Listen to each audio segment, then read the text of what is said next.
Welcome to smart way Tamil channel. இதில் நம்ம NASM 5A exam பற்றி தான் பார்த்துட்ருக்கோம்.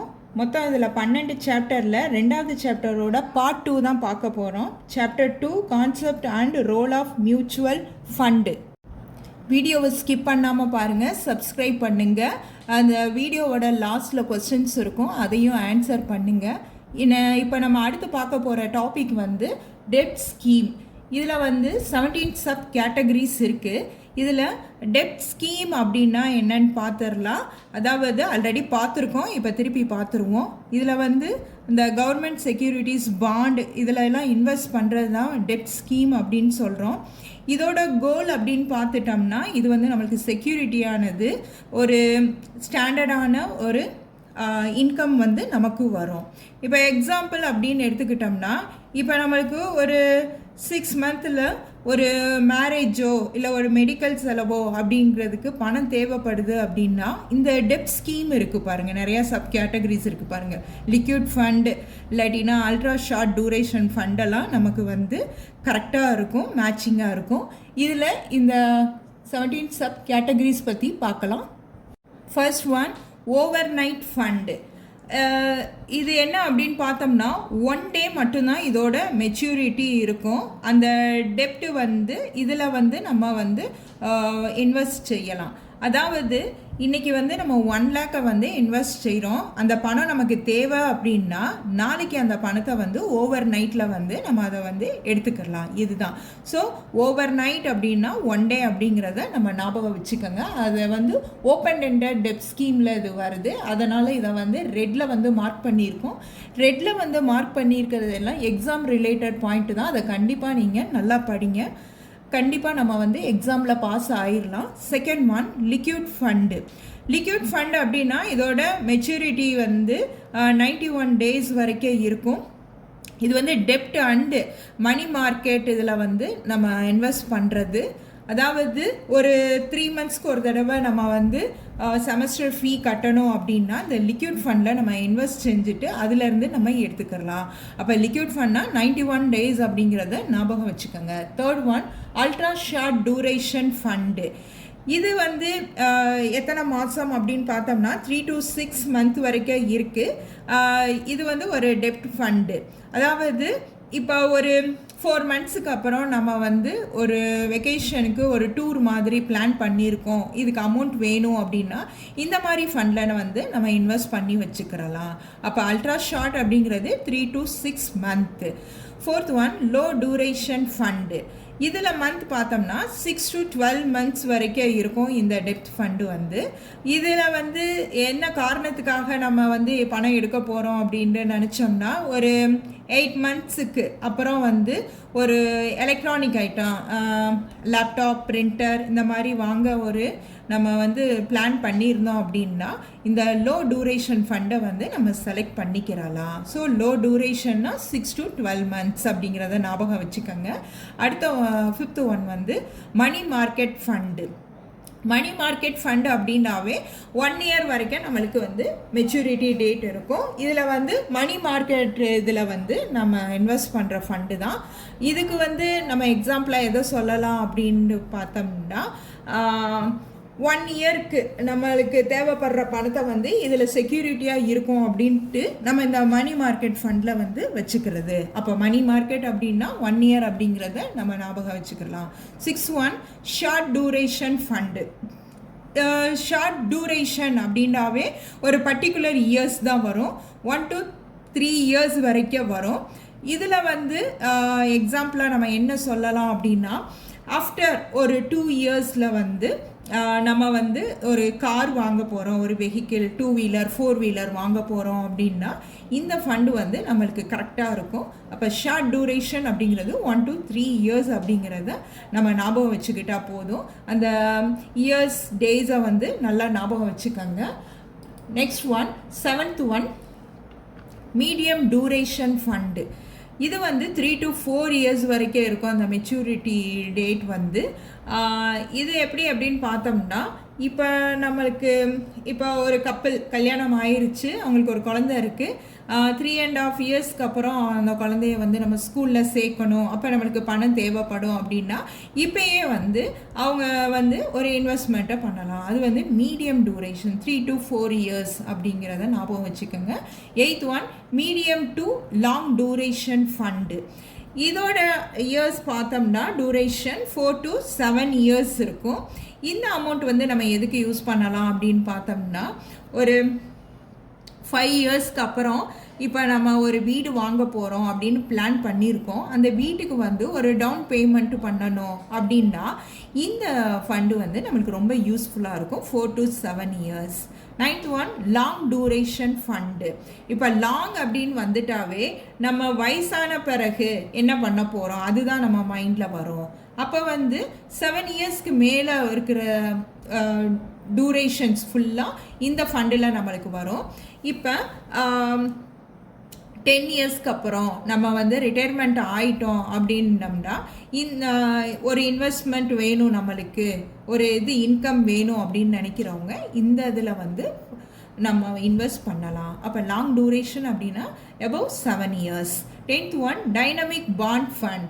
இப்போ டைனமிக் அப்படின்றாவே அந்த இன்ட்ரெஸ்ட் ரேட் வந்து மாறும்போது ஃபண்ட் மேனேஜர் என்ன பண்ணுவார் அப்படின்னா அந்த பாண்டை வந்து ஷார்ட் அல்லது லாங் டேர்முக்கு அந்த இன்வெஸ்ட்மெண்ட்டை மாற்றுவார். அதாவது எப்படி சொல்லலாம் அப்படின்னா ஒரு இன்ட்ரெஸ்ட் ரேட் வந்து குறையுது அப்படின்னு நினச்சா அப்போ வந்து அவர் என்ன பண்ணுவார் அப்படின்னா லாங் டேர்ம் பாண்டில் வந்து இன்வெஸ்ட் பண்ணிடுவார். இப்போ அது அதிகரிக்குது, நம்ம இன்வெஸ்ட் பண்ணுற அமௌண்ட் வந்து இன்ட்ரெஸ்ட் ரேட் வந்து அதிகமாக ஆகுது அப்படின்னு நினச்சா அதை அப்படியே லாங் டேர்முக்கு மாற்றிடுவார். அப்போ அந்த சுச்சுவேஷனுக்கு ஏற்ப இருக்கிறது தான் டைனமிக் ஃபண்ட் அப்படின்னு நம்ம சொல்கிறோம். 11th one corporate bond fund. இந்த கார்ப்பரேட் பாண்ட் ஃபண்டு வந்து ஹை ரேட்டிங்கில் உள்ள கம்பெனிஸில் வந்து நம்ம இன்வெஸ்ட் பண்ணுறோம். அதாவது இந்த கிரேட் கொடுக்குறாங்க பாருங்கள், AA+, அதுக்கு மேலே உள்ள கம்பெனிஸில் வந்து அந்த கிரேடை பார்த்து வந்து அந்த கம்பெனிஸில் இன்வெஸ்ட் பண்ணுறது தான். இதில் வந்து மினிமம் வந்து 80% வரைக்கும் அந்த கார்ப்பரேட் பாண்டில் வந்து இன்வெஸ்ட் பண்ணலாம். இப்போ நம்ம இந்தியான்னு எடுத்துக்கிட்டோம்னா டாடா, ரிலையன்ஸ் அப்படிங்கிற ஒரு நம்பகமான கம்பெனிஸ் எல்லாம் இருக்குது, அதில் வந்து இது பண்ணிக்கலாம். அப்போ கார்ப்பரேட் பாண்ட் அப்படின்னு சொல்லிட்டோம்னா இதில் வந்து நல்ல ரேட்டிங் உள்ள கம்பெனியை செலக்ட் பண்ணுறது ப்ளஸ் 80% வரைக்கும் இன்வெஸ்ட்மெண்ட்டை பண்ணுறது தான்.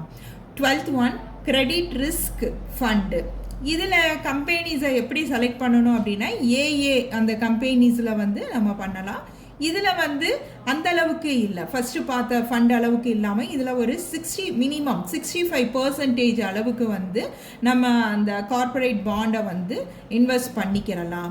இது வந்து எதுக்கு நம்ம எக்ஸாம்பிளாக சொல்லலாம் அப்படின்னா ஒரு ஸ்மால் அல்லது க்ரோயிங் கம்பெனிஸ் இருக்குது பாருங்கள், அதில் வந்து இது இன்வெஸ்ட் பண்ணும்போது நமக்கு வந்து இன்ட்ரெஸ்ட் ரேட்டும் அதிகமாக இருக்கும், ஆனால் ரிஸ்க்கும் அதிகமாக இருக்கும். ஸோ கிரெடிட் ரிஸ்க் அப்படின்னு எடுத்துக்கிட்டோமே high risk and high returns அப்படிங்கிறத நல்லா ஞாபகம் வச்சுக்கோங்க. 13 பேங்கிங் அண்ட் PSU ஃபண்டு. இந்த ரெட்டில் இருக்கிறதெல்லாம் கொஞ்சம் நல்லா பார்த்துக்கங்க. இதெல்லாம் எக்ஸாம் ரிலேட்டட் பாயிண்ட். கண்டிப்பாக இதை நீங்கள் படிச்சுட்டு போனால் கண்டிப்பாக எக்ஸாமில் பாஸ் ஆகுவீங்க. அதனால் கொஞ்சம் நல்லா தருவாக இந்த பாயிண்ட்ஸ் எல்லாம் கொஞ்சம் ஞாபகம் வச்சுக்கோங்க.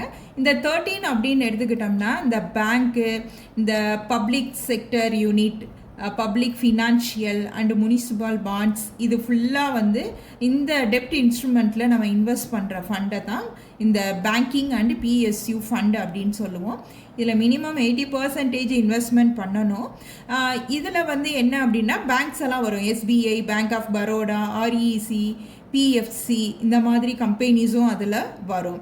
இது யாருக்கு நல்லது அப்படின்னு பார்த்தோம்னா அதாவது செக்யூரிட்டியாக நம்ம பண்ணுற ஒரு செக்யூரிட்டி வேணும் நம்ம இன்வெஸ்ட் பண்ணுற பணத்துக்கு அப்படின்னு நினைக்கிறவங்க வந்து இந்த மாதிரி ஃபண்டில் வந்து இன்வெஸ்ட் பண்ணலாம். ஸோ இந்த பேங்கிங் அண்ட் PSU அப்படிங்கிறது பேங்க்கு இல்லைன்னா அந்த கவர்மெண்ட் கம்பெனி இதில் வந்து நம்ம ஒரு 80% மேலே இன்வெஸ்ட் பண்ணுறது தான். 14th one gilt fund. Gilt fund அப்படிங்கிறது இது கவர்மெண்ட் ஆஃப் இந்தியா வந்து இது பண்ணுறது தான். கவர்மெண்ட் செக்யூரிட்டிஸ் அப்படி G6 செட் அப்படின்னு சொல்லுவாங்க. இதில் வந்து இன்வெஸ்ட் செய்கிற ஃபண்டு தான். இதில் வந்து என்னன்னு பார்த்தோம்னா கவர்மெண்ட்டே இந்தியன் கவர்மெண்ட்டே என்ன பண்ணும் அப்படின்னா அந்த பாண்டை வந்து 5 இயர்ஸ் 10 இயர்ஸ் 20 இயர்ஸ்க்கு அப்படின்னு சொல்லி இது வெளியிடுவாங்க. அப்போ வந்து அந்த இதில் வந்து நம்ம இன்வெஸ்ட் பண்ணிக்கிறது. இதில் முக்கியமான குட் ஃபீச்சர்ஸ் என்ன அப்படின்னு பார்த்தோம்னா இதில் கிரெடிட் ரிஸ்க் வந்து ரொம்ப கம்மியாக இருக்கும். இன்ட்ரெஸ்ட் ரேட் ரிஸ்க் வந்து இருக்கலாம் அப்படிங்கிற மாதிரி இதில் இருக்குது. ஸோ கில்ட் அப்படின்னா கவர்மெண்ட் செக்யூரிட்டிஸ் தான் அப்படிங்கிறத ஞாபகம் வச்சுக்கோங்க. 15th one, gilt fund with 10-year constant duration. அதாவது ஃபஸ்ட்டு பார்த்த மாதிரி தான், ஆனால் இதில் என்னென்னா 10 இயர்ஸ் டூரேஷன் கொண்ட கவர்மெண்ட் செக்யூரிட்டிஸில் இது நம்மளோட இன்வெஸ்ட்மெண்ட்டை இன்வெஸ்ட் பண்ணுறது தான். அப்போ இதில் போர்ட்ஃபோலியோ டூரேஷன் வந்து 10 இயர்ஸ் கண்டிப்பாக இருக்கணும் அப்படிங்கிறது தான். அப்போ வந்து 10-year கில்ட் அப்படின்னா கவர்மெண்ட் பாண்டு தான், 10 இயர்ஸ் டூரேஷன் ஞாபகம் வச்சுக்கோங்க. 16th one, floater fund. இப்போ ஃப்ளோட்டர் அப்படின்னாவே உங்களுக்கே தெரியும், அதாவது மாறுறது. இன்ட்ரெஸ்ட் ரேட் என்ன ஆகும் அப்படின்னா மாறிக்கிட்டே இருக்கும். அந்த மாதிரி இருக்கிற இதில் வந்து நம்ம இன்வெஸ்ட்மெண்ட் பண்ணுறது. அப்போ இந்த ஃப்ளோட்டிங் அப்படின்னா நம்மளுக்கு இன்ட்ரெஸ்ட் ரேட் வந்து இன்ட்ரெஸ்ட் ரேட் வந்து 7% இருந்துச்சுன்னா 7 தான் கிடைக்கும். சப்போஸ் அது 8 வந்து இன்க்ரீஸ் ஆச்சுன்னா அப்போ வந்து இந்த ஃபண்டோட இன்கமும் எப்படி இருக்கும் அப்படின்னா நம்மளுக்கு வந்து கூடலாம். இதுதான் வந்து floater fund. 17th one, sectoral fund. Already நம்ம அந்த செக்டரல் ஃபண்டு சொல்லியிருக்கோம். அதாவது ஒரே ஒரு செக்டரில் மட்டும் இன்வெஸ்ட் பண்ணுறது. அது பேங்கிங்காக இருக்கலாம், ஐடியாக இருக்கலாம், பார்மாவாக இருக்கலாம்னு நம்ம சொல்லியிருக்கோம். அப்போ இதில் வந்து மினிமம் வந்து 80% வந்து நம்ம வந்து செய்யலாம், இன்வெஸ்ட்மெண்ட் வந்து செய்யலாம். இது வந்து எப்படின்னு பார்த்தோம்னா ஒரு எக்ஸாம்பிள், இப்போ பேங்கிங் செக்டாரில் வந்து ஒரு பர்சன் ஏங்கிறவர் வந்து ஒரு 10,000 இன்வெஸ்ட்மெண்ட் பண்ணுறாரு அப்படின்னா அந்த 10,000மே அந்த பேங்க் ரிலேட்டடில் தான் போகும். எஸ்பிஐயில் போகலாம், ஹெச்டிஎஃப்சியில் போகலாம், ஐசிஐசிஐ, ஆக்சிஸ் பேங்க், இந்த மாதிரி தான் போகும். இது வந்து பேங்கிங் செக்டரல் ஃபண்டுக்கு. அதே இது ஐடி செக்டர் அப்படின்னு எடுத்துக்கிட்டோம்னா இப்போ ஒரு அமௌண்ட்டை வந்து ஒரு பர்சன் பி வந்து இன்வெஸ்ட் பண்ணுறாங்க அப்படின்னா அவங்க பணம் எங்கே தான் இன்வெஸ்ட் ஆகும்னு பார்த்தா இந்த ஐடி செக்டர் தான். டிசிஎஸ், இன்ஃபோசிஸ், விப்ரோ இதில் மட்டும்தான் அது வந்து இன்வெஸ்ட் ஆகும். இப்போ பார்மா அப்படின்னு எடுத்துட்டோம்னா பார்மா செக்டர் அப்படின்னா மெடிசன் கம்பெனி எங்கெங்கே இருக்கோ அதில் தான் வந்து இருக்கும். இல்லை அட்வான்டேஜஸ் அப்படின்னு பார்த்தோம்னா அந்த செக்டர் வந்து நல்ல க்ரோத்தாக ஒரு லாபத்தோடு போகுது அப்படின்னா நமக்கு வந்து ஒரு நல்ல ரிட்டர்ன்ஸ் கிடைக்கும். அது எதுனாலும் இருக்கலாம், ஐடியாக இருக்கலாம், ஃபார்மாவாக இருக்கலாம், பேங்கிங்காக இருக்கலாம். டிஸ்அட்வான்டேஜஸ் அப்படின்னு பார்த்தோம்னா இப்போ வந்து இப்போ அந்த செக்டர் வந்து ஏதாவது ஒரு கீழே இறங்குது அப்படின்னா, ஏதாவது ஒரு நெருக்கடி வருது அப்படின்னா அதோட ஃபண்டோட வேல்யூ வந்து குறைய வாய்ப்பு இருக்குது. அதனால் இதில் டிஸ்அட்வான்டேஜும் இருக்குது.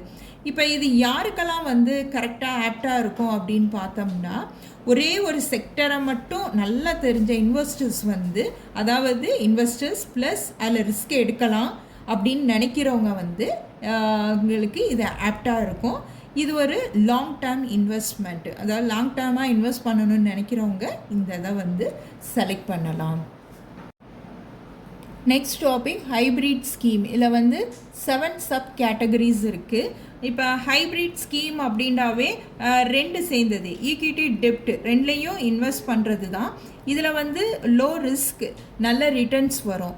அதாவது ஒரு 35 இயர்ஸ்க்கு மேலே வந்து என்ன நினைப்போம், நம்ம ஒரு ரிஸ்க் எடுக்காத ஒரு நல்ல க்ரோத் இருந்தால் நல்லாயிருக்கும் அப்படின்னு நினைக்கிறவங்க இந்த ஹைப்ரிட் ஃபண்டில் வந்து இன்வெஸ்ட் பண்ணலாம். First category conservative hybrid fund.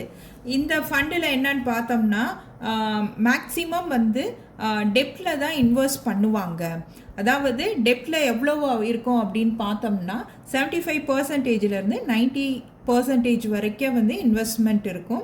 ஈக்விட்டின்னு எடுத்துக்கிட்டோம்னா 10 to 25 இருக்கும். இதை வந்து ரெட்டில் இருக்கிறதுனால இதை வந்து கொஞ்சம் நல்லா கான்சென்ட்ரேட் பண்ணி படிச்சுக்கோங்க. கண்டிப்பாக அதிலேருந்து கொஸ்டின்ஸ் எல்லாம் வரும். இப்போ எக்ஸாம்பிள், இப்போ பர்சன் ஏ வந்து ஒரு 1 lakh இன்வெஸ்ட் பண்ணுறாரு அப்படின்னா அந்த இதில் 80 தௌசண்ட்ஸ் வந்து எதுக்கு போயில இன்வெஸ்ட்மெண்ட் ஆகும்னு பார்த்தோம்னா பாண்டில் இன்வெஸ்ட்மெண்ட் ஆகும். ஷேரில் எவ்வளோ ஆகும் அப்படின்னு பார்த்தோம்னா 20,000 தான் ஆகும். அதாவது இதில் வந்து லோ ரிஸ்க்கு போதும் அப்படின்னு நினைக்கிறவங்களுக்கு இந்த பாண்டு வந்து ரொம்பவே ஆப்டாக இருக்கும். Second one balanced hybrid fund. இது என்னன்னு பார்த்தோம்னா ரெண்டுலேயுமே ஈக்குவலாக இன்வெஸ்ட் செய்கிறது. அதாவது 40-60 ஈக்விட்டியில், டெப்டில் 40-60. அதாவது அந்த பர்சன் ஏ வந்து ஒரு 1 lakh ரூபியை ஷேரில் 50,000 ரூபாய், பாண்டில் 50,000 ரூபாய் போடுறது. அப்போ இதில் ரிஸ்க்கும் ரிட்டர்னும் சேமாக இருக்கும். Third one aggressive hybrid fund. இது மேக்ஸிமம் ஈக்விட்டியில் தான் இன்வெஸ்ட் வந்து செய்கிற மாதிரி இருக்கும். இந்த ஃபண்டு வந்து ஈக்விட்டியில் அப்படின்னு எடுத்துட்டோம்னா 65-80%. அப்போ டெப்டில் எவ்வளோ இருக்குன்னு பார்த்தோம்னா 20-35%. இந்த பர்சன்டேஜை வந்து கொஞ்சம் நல்லா ஞாபகம் வச்சுக்கோங்க. இது எக்ஸாம் ரிலேட்டட் பாயிண்ட்டு தான். இப்போ அந்த பர்சன்டேஜுக்கு ஒரு எக்ஸாம்பிள் சொல்லணும்னா, ஒரு பர்சன் வந்து 1 lakh இருக்குது அப்படின்னா அவர் ஷேரில் வந்து 70,000 போட்டுட்டு பாண்டில் வந்து 30 போடுவார். அப்படி போடும்போது ஷேரில் தான் அதிகமாக போட்டிருக்காரு. அப்போ அவருக்கு ரிட்டர்ன்ஸும் எவ்வளோ வரும் அப்படின்னா அதிக ரிட்டர்ன்ஸ் தான் வரும். ஸோ ரொம்ப ரிட்டர்ன்ஸ் வேணும் அப்படின்னு விரும்புகிறவங்க இந்த பாண்டில் போடலாம். Fourth one dynamic asset allocation balanced advance fund. அதாவது மார்க்கெட்டோட ஸ்டேட்டஸை பொறுத்து இந்த ஈக்விட்டியும் டெப்ட்லையும் ஃபண்டு மேனேஜர் வந்து இன்வெஸ்டரை வந்து மாற்றிக்கிட்டு இருப்பார். அதாவது எக்ஸாம்பிளாக என்ன சொல்லலாம் அப்படின்னா, இப்போ மார்க்கெட் ரேட் வந்து அதிகமாச்சுன்னா டெப்ட்டு வந்து அதிகமாகும். இப்போ மார்க்கெட்டில் குறையுது, அந்த ஷேரோட வேல்யூ குறையுது அப்படின்னா ஈக்விட்டி வந்து அதிகமாகும். அதாவது அந்த ஷேர் மார்க்கெட்டை பொறுத்து அந்த இன்வெஸ்ட்மெண்ட்டும் சேஞ்ச் ஆகும். Fifth one multi asset allocation fund. இது என்ன அப்படின்னா மினிமம் 3 அசெட் கிளாஸில் வந்து இன்வெஸ்ட் பண்ணுறது. 3 அசெட் கிளாஸ் அப்படின்னா மினிமம் வந்து ஒரு 10% இது இன்வெஸ்ட்மெண்ட் இருக்கணும். எக்ஸாம்பிள் அப்படின்னா 10% அதை நல்லா ஞாபகம் வச்சுக்கோங்க. இப்போ ஒரு 1 lakh ஒரு பர்சன் வச்சுருக்காரு அப்படின்னா நம்ம சொல்லியிருக்கோம் 3 அசெட் கிளாஸ் அப்படின்ட்டு இருக்கோம். அப்போ அவர் எதில் பண்ணுவார்னா ஈக்விட்டியில் 50,000 ரூபா பண்ணுவார், டெப்டில் 30,000 ரூபா பண்ணுவார், கோல்டில் 20,000 ரூபா. அதாவது ஒரே ஃபண்டு தான், இன்வெஸ்ட்மெண்ட் வந்து மல்டியாக இருக்குது. அதுதான் இந்த fund. 6th one arbitrage fund. அதாவது ஒரே ஷேரை வந்து 2 டிஃப்ரெண்ட் மார்க்கெட்டில் வந்து நம்ம வந்து அந்த என்ன சொல்கிறது ரேட் டிஃப்ரென்ஸ் யூஸ் பண்ணி ஒரு ப்ராஃபிட்டை வந்து எடுத்துக்கிறது தான் ஆர்பிட்ரேஜ் ஃபண்டு அப்படின்னு சொல்கிறோம். அது உங்களுக்கு நல்லா நான் நோட் பண்ணுற மாதிரி ரெட்டில் கொடுத்துருக்கேன், அதை நல்லா படிச்சுக்கோங்க. இது வந்து என்னன்னு சொல்லலாம் அப்படின்னா, இப்போ வந்து ஒரு கம்பெனி, ஒரு சாஃப்ட்வேர் கம்பெனியோட கேஷ் மார்க்கெட் வந்து ₹1,000 ரூபியாக இருக்குது. ஃப்யூச்சரில் வந்து அது 1,015 மாறலாம், 15 ரூபா கூடலாம். அப்போ ஃபண்ட் மேனேஜர் என்ன பண்ணுவார் அப்படின்னா, அதை 1000 ரூபாய்க்கு வாங்கி ஃப்யூச்சரில் என்ன பண்ணுவார்னா 1015 ரூபாய்க்கு விற்றுருவார். அப்போ லாபம் எவ்வளோ வரும் நம்மளுக்கு? 15 ரூபா வரும். அப்போ மார்க்கெட் ரேட் ஏறினாலும் சரி இறங்கினாலும் சரி இந்த ரேட் டிஃப்ரென்ஸில் வந்து நமக்கு லாபம் தான் கிடைக்கும். அப்போ இதில் என்ன அப்படின்னா லோ ரிஸ்க் நம்மளுக்கு இருக்கும். அப்போ ரிட்டர்ன்ஸ் எப்படின்னா நம்ம வாங்கினதை விட கொஞ்சம் அதிகமாகவே இருக்கும், ஈக்விட்டி ஃபண்டை விட குறைச்சி இருக்கும். அடுத்து 7th one equity savings fund. Equity savings fund அப்படின்னா இதில் ஈக்விட்டி, ஆர்பிட்ரேஜ் ப்ளஸ் டெப்ட், இந்த 3 இதுலேயுமே இன்வெஸ்ட் செய்கிறது தான். ஒரு ஹைப்ரிட் ஃபண்டு 3 இதுலேயும் பண்ணுறதுனால அந்த ஹைப்ரிட் மாதிரி தான் ஈக்விட்டி சேவிங்ஸ். இதில் டெப்டில் வந்து மினிமம் 10% இன்வெஸ்ட் பண்ணலாம். ஈக்விட்டி ரிலேட்டட் இதுலாம் வந்து 65%. அப்போ நெட் ஈக்விட்டி எக்ஸ்போச்சர் வந்து 15% to 40% இருக்கும். அதாவது எப்படி அப்படின்னா ஒரு பர்சன் வந்து ஒரு 1 lakh ரூபியை வந்து எதில் போடுறாருன்னு பார்த்தா ஒரு ஈக்விட்டியில் 65,000 போடுறாரு, ஆர்பிட்ரேஜில் வந்து 15,000 போடுறாரு, டெப்த்தில் வந்து 20,000 போடுறாரு. அப்போ இதில் பார்த்தோம்னா ஈக்விட்டியில் க்ரோத்தும் இருக்கும், டெப்த்தோட ரிஸ்க்கும் கம்மியாகும். அதாவது மாடரேட்டான ரிஸ்க்காக இருக்கும். ரிட்டர்ன்ஸ் வந்து ஆர்பிட்ரேஜ் ஃபண்டை விட நம்மளுக்கு அதிகமாக இருக்கும். ஸோ இப்போ ஈக்விட்டி ஃபண்டை விட நம்மளுக்கு அந்த இது குறைவாக ரிஸ்க் இருக்கும் அப்படிங்கிறத வந்து இந்த ஃபண்டு வந்து நம்மளுக்கு சொல்லுது. அப்போ ஈக்விட்டி ப்ளஸ் ஆர்பிட்ரேஜ் ப்ளஸ் டெப்ட் இந்த மூணு சேர்ந்த ஹைப்ரிட் ஃபண்டு தான் இந்த 7th one. Next topic life cycle fund. Life cycle நம்ம பார்த்துருக்கோம். அந்த வயசு வருஷம் இதுங்களை பொறுத்து வந்து அந்த அசட் அலகேஷன் மாறும் அப்படிங்கிறது நம்மளுக்கு தெரியும். இதில் வந்து இன்வெஸ்டர்ஸ் என்ன பண்ணுவாங்க அப்படின்னா அந்த மெச்சூரிட்டி இது வந்து ஈக்விட்டியில் சின்ன வயசில் வந்து அதிகமாக இருக்கும், போக போக பாண்டில் வந்து அதிகப்படுத்திடுவாங்க. அதுதான் வந்து இந்த லைஃப் சைக்கிள் ஃபண்டு. இதில் என்ன அப்படின்னு பார்த்தோம்னா இது தானாகவே வந்து மாறிடும். அந்த ஈக்விட்டி, டெப்ட், கோல்ட், சில்வர் அந்த மாதிரி ஒரு ரேஷியோவில் அந்த ஃபண்டு வந்து இன்வெஸ்ட்மெண்ட் ஆகும். எக்ஸாம்பிள் சொல்லணும் அப்படின்னா இப்போ வந்து ஒரு பர்சன் வந்து தன்னோட சைல்டுக்காக வந்து 15 இயர்ஸ் வந்து ஹையர் எஜுகேஷனுக்காக ஒரு இன்வெஸ்ட்மெண்ட்டை பண்ணிடுறாரு. சின்ன வயசுலேருந்து ஒரு இன்வெஸ்ட்மெண்ட்டை பண்ணி வச்சுருக்காரு. அந்த 15 to 10 இயர்ஸ் இருக்கும்போது அந்த ஈக்விட்டி பார்த்தோம்னா 65 to 80% இருக்கும். டெப்ட் வந்து 5 to 25% இருக்கும். இதே இது கோல்டு இடிஎஃப்ல பார்த்தோம்னா 0 to 10% இருக்கும். அப்போ வந்து இதில் லாங் டேர்மாக இருக்கிறதுனால அந்த க்ரோத்து அதிகமாக இருக்கும்போது அந்த ஈக்விட்டியும் அதிகமாக இருக்கும். அடுத்து வந்து அந்த 5 to 3 இயர்ஸ் இருக்கும்போது ஈக்விட்டி பார்த்தோம்னா ஈக்விட்டி 35 to 50% இருக்கும். டெப்ட் வந்து 25 to 50% இருக்கும். அந்த கோல்டு இடிஎஃப் அப்படின்னு எடுத்துட்டோம்னா 0 to 10%. இது வந்து லோ ரிஸ்க்கை குறைக்கணும் அப்படிங்கிறதுக்காக இதில் டெப்த்து வந்து கூட வரும். அதாவது 1 இயருக்கு லெஸ் தென் 1 இயர் அப்படின்னு பார்த்தோம்னா ஈக்விட்டி 5 to 20%, டெப்ட் வந்து 25 to 65%, கோல்டு ஆர் இடிஎஃப் வந்து 0 to 10%. இதில் பார்த்தோம்னா நம்மளோட மணி வந்து செக்யூரிட்டியாக இருக்கும், டெப்ட் வந்து அதிகமாக இருக்கும். அதாவது கிளைட் பாத் ஸ்ட்ராட்டஜி அப்படின்னு எடுத்துட்டோம்னா இதில் வந்து அதாவது அந்த இயர்ஸ் அந்த டூரேஷன் வந்து கம்மியாக ஈக்விட்டி குறைஞ்சிடும், டெப்த் வந்து அதிகமாகும். அதே மாதிரி ஃபண்டு காலம் அப்படின்னு எடுத்துக்கிட்டோம்னா மினிமம் 5 இயர்ஸ், மேக்ஸிமம் பார்த்தோம்னா 30 இயர்ஸாக இருக்கும். அடுத்து 5 இயர்ஸ் அந்த டூரேஷன் அப்படின்னு பார்த்தோம்னா அந்த 5, 10, 15 அந்த ஸ்கீம்ஸ் எல்லாம் வந்து இதில் இருக்குது. ஸோ ஒரே வரியில் ஞாபகம் வச்சுருக்கணும்னா இதில் வந்து டைம் அதிகம், அதாவது ஈக்விட்டி அதிகம். டைம் அதிகமாகும்போது ஈக்விட்டி அதிகமாகுது, டைம் குறைவாக இருக்கும்போது டெப்ட் அதிகமாகுதுங்கிறத ஞாபகம் வச்சுக்கோங்க. நெக்ஸ்ட் அதர் ஸ்கீம்ஸ் வந்து 2 சப் கேட்டகரியாக இருக்குது. ஃபர்ஸ்ட் ஒன் வந்து இண்டெக்ஸ் ஃபண்டு.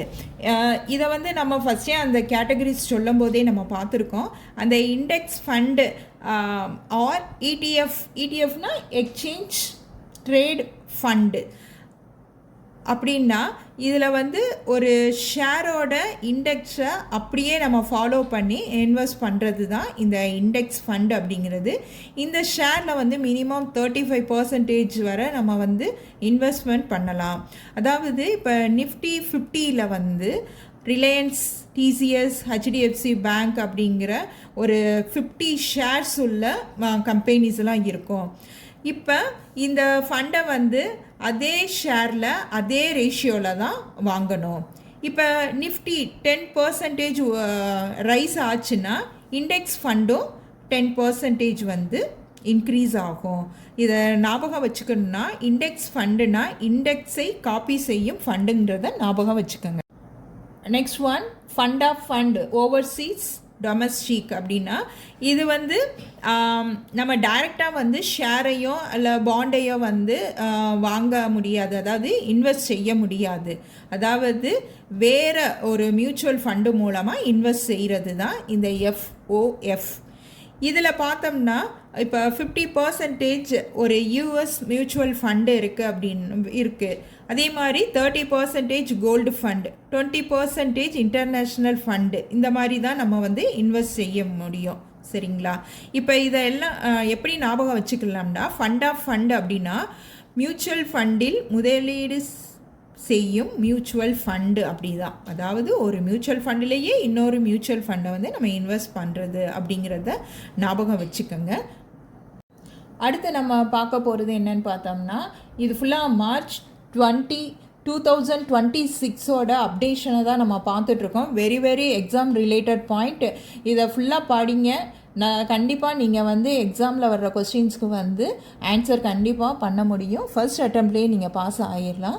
இதில் வந்து ஃபிக்ஸ்டு மெச்சூரிட்டி பிளான்ஸ் அப்படின்னு பார்க்குறோம்.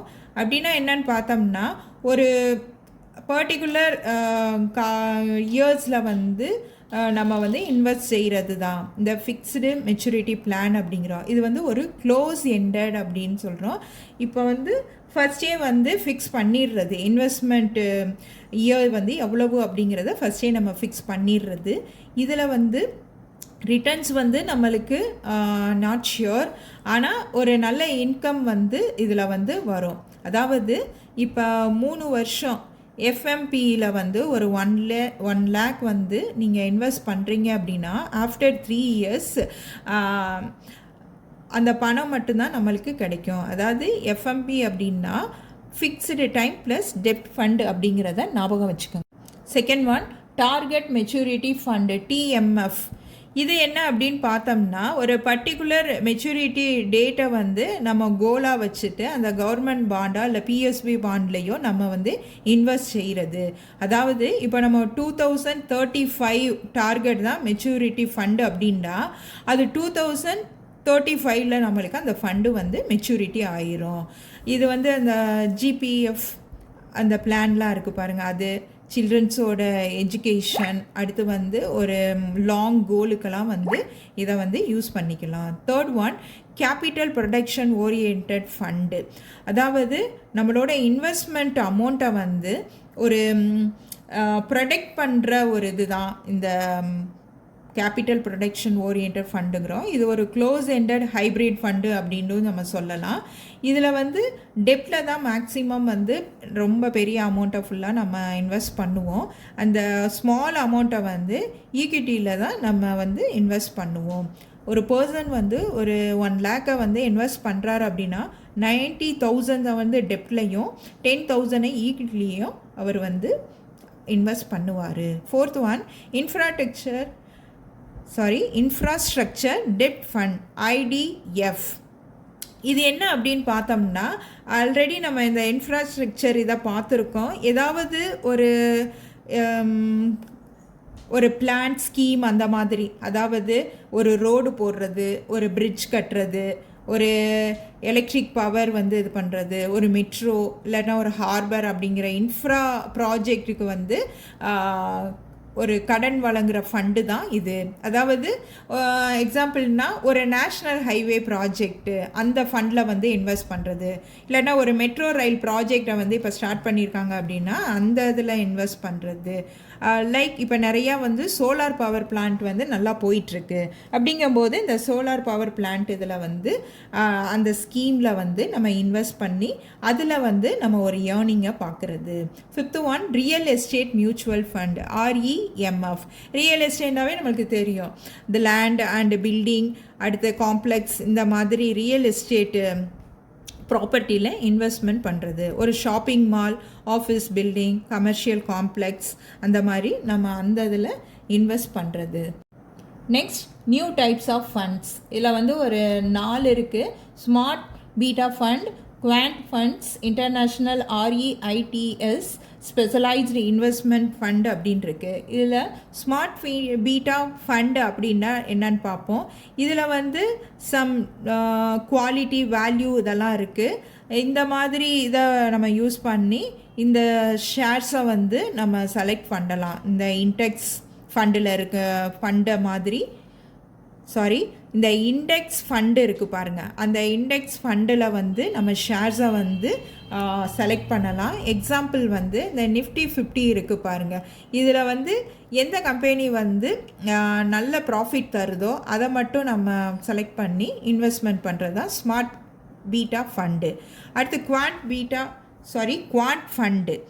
இது என்ன அப்படின்னு பார்த்தோம்னா, நம்ம மனுஷங்களோட முடிவை விட இந்த கம்ப்யூட்டர் டேட்டா அல்காரிதம் இந்த ஷேர்ஸில் வந்து நம்ம செலக்ட் பண்ணி இன்வெஸ்ட்மெண்ட் பண்ணுறது. அதாவது ஹியூமன் இதை விட்டுட்டு நம்ம கம்ப்யூட்டர் டெக்னாலஜி ரிலேட்டடாக இன்வெஸ்ட்மெண்ட் பண்ணுறது. அதாவது கம்ப்யூட்டரில் வந்து நம்ம வந்து ஒரு அசஸ் பண்ணிக்கிறது, இந்த 20 ஷேர்ஸ் வந்து நெக்ஸ்ட் இயர் எப்படி இருக்கும் அப்படிங்கிறத நம்மளாம் வந்து ரெகக்னைஸ் பண்ணி அதில் இன்வெஸ்ட் பண்ணுறது தான் quant fund. Third one international REITs.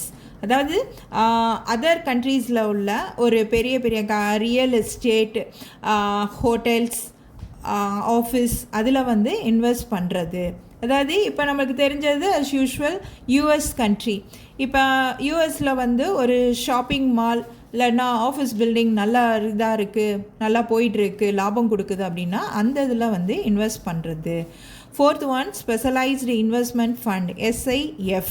அதாவது ஒரு பர்டிகுலராக ஒரு ஸ்பெஷல் ஸ்ட்ராட்டஜியை யூஸ் பண்ணி இன்வெஸ்ட் பண்ணுற ஃபண்டு தான் ஸ்பெஷலைஸ்டு இன்வெஸ்ட்மெண்ட் ஃபண்டு. SIFின் ஸ்ட்ராட்டஜிஸ் அப்படின்ட்டு கொடுத்துருக்காங்க. ஏ வந்து ஈக்விட்டி ஓரியன்டட் ஸ்ட்ராட்டஜிஸ். அதாவது ஃபர்ஸ்ட் ஒன் வந்து ஈக்விட்டி லாங் ஷார்ட் ஃபண்டு. இதில் எப்படி அப்படின்னு பார்த்தோம்னா, நல்லா ஹையாக போகிற ஷேரை வாங்கிறது, அதாவது லோவாக இருக்கிற ஷேரை வந்து வித்துடுறது. இதுதான், அதாவது இப்போ ரிலையன்ஸோட ஷேர் வந்து ஹையாகும்போது வாங்குறது, அதே இது வேறு கம்பெனியோட ஷேர் வந்து குறையும் போது அதை நம்ம என்ன பண்ணுறதுன்னா விற்கிறது. Second one equity X top 100 long short fund. அதாவது டாப் 100 கம்பெனிஸை விட்டுட்டு மற்ற கம்பெனிஸ் இருக்குது பாருங்கள், அதில் லாங் அண்ட் ஷார்ட் ஸ்ட்ராட்டஜியை வந்து யூஸ் பண்ணுறது, அதில் யூஸ் பண்ணி நம்ம இன்வெஸ்ட் பண்ணுறது. அதாவது டாப் 100ல் இல்லாத கம்பெனிஸ் அப்படின்னு பார்த்தோம்னா மிட் கேப், ஸ்மால் கேப் அந்த மாதிரி கம்பெனிஸில் வந்து இன்வெஸ்ட் பண்ணுறது தான். Third one sector rotation long short fund. நம்ம தான் சொன்னோம், எந்த செக்டர் வந்து நல்ல க்ரோத் ஆகுதோ அந்த செக்டரில் வந்து நம்ம மாறி இன்வெஸ்ட்மெண்ட் பண்ணுறது. இன்றைக்கி வந்து ஐடி செக்டர் நல்லா இருக்குது, அடுத்த மாதம் பார்மா நல்லா இருக்குது, அதுக்கடுத்து பேங்கிங் நல்லா இருக்குது அப்படின்னா நம்ம மாறி மாறி இன்வெஸ்ட் பண்ணுறது தான் இது. அடுத்து பி டெப்ட் ஓரியன்டட் இன்வெஸ்ட்மெண்ட் ஸ்ட்ராட்டஜிஸ். அதில் ஃபர்ஸ்ட் ஒன் டெப்ட் லாங் ஷார்ட் ஃபண்டு. அதாவது இப்போ பாண்ட் மார்க்கெட்டுன்னு எடுத்துக்கிட்டோம்னா அந்த இன்ட்ரெஸ்ட் ரேஷியோ வந்து டிஃபர் ஆகும், அதை யூஸ் பண்ணிவிட்டு நம்ம ஒரு லாபம் வாங்குறதுக்காக அதில் இன்வெஸ்ட்மெண்ட் பண்ணுறது. அதாவது இன்ட்ரெஸ்ட் ரேட் குறையும் அப்படின்னு நம்ம நினச்சோம்னா ஒரு லாங் பொசிஷன் எடுப்பது. செகண்ட் ஒன் வந்து செக்ட்ரல் டெப்ட் லாங் ஷார்ட் ஃபண்டு. செக்ட்ரல் அப்படின்னா ஒரு பர்டிகுலர் செக்டரில் பாண்டில் வந்து நம்ம லாங்காவோ இல்லை ஷார்ட் ஸ்ட்ராட்டஜியாவோ நம்ம இன்வெஸ்ட்மெண்ட் பண்ணுறது. அதாவது ஒரு பேங்க் பாண்டை வாங்குறது இல்லைன்னா ஒரு கார்ப்பரேட் பாண்டை ஷார்ட் செய்வது. இதுதான் வந்து செக்ட்ரல் டெப்ட் லாங் ஷார்ட் ஃபண்டு. அடுத்து சி ஹைப்ரிட் இன்வெஸ்ட்மெண்ட் ஸ்ட்ராட்டஜிஸ். அப்படின்னா first one active asset allocator long short fund. Long short fund அப்படின்னா அசட் அலகேஷன் அப்படின்னா நம்ம அஸ் யூஷுவல் ஈக்விட்டி டெப்ட் கோல்டு. இதில் வந்து அன்னைக்கு மார்க்கெட் ரேட்டுக்கு ஏப்போ பார்த்துட்டு நம்ம அந்த இன்வெஸ்ட்மெண்ட்டை மாற்றுவது. அதாவது மார்க்கெட் வந்து இன்றைக்கி ஹையாக இருக்குது அப்படின்னா ஈக்விட்டி 70% இருக்கும், இல்லை மார்க்கெட் வந்து இன்றைக்கி லோவாக போகுது அப்படின்னா டெப்ட் 60ஆகவும் கோல்டு வந்து 20ஆகவும் இருக்கும் அப்படிங்கிறத ஞாபகம் வச்சுக்கோங்க. Second one hybrid long short fund. இதில் வந்து ஈக்விட்டி ப்ளஸ் டெப்ட் ரெண்டுலையும் லாங் அண்ட் ஷார்ட் ஸ்ட்ராட்டஜியை பயன்படுத்தணும். அதாவது இன்வெஸ்டர்ஸ் வந்து இதில் வந்து பயன்படுத்தி அதில் வந்து இன்வெஸ்ட்மெண்ட் பண்ணுவாங்க, அதாவது நல்லா தெரிஞ்சவங்க.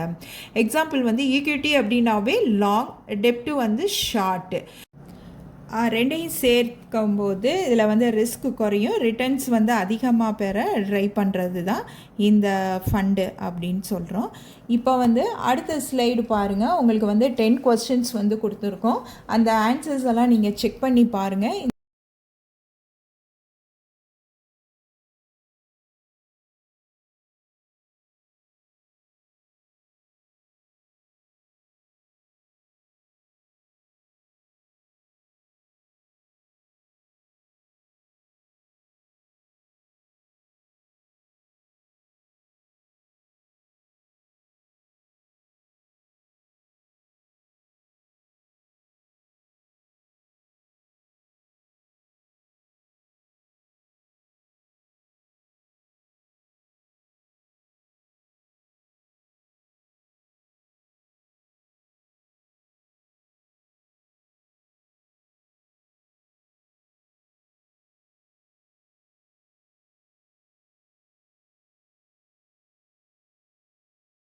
இந்த வீடியோவை நீங்களும் பாருங்கள், மற்றவங்களுக்கும் ஷேர் பண்ணுங்கள், சப்ஸ்கிரைப் பண்ணுங்கள்.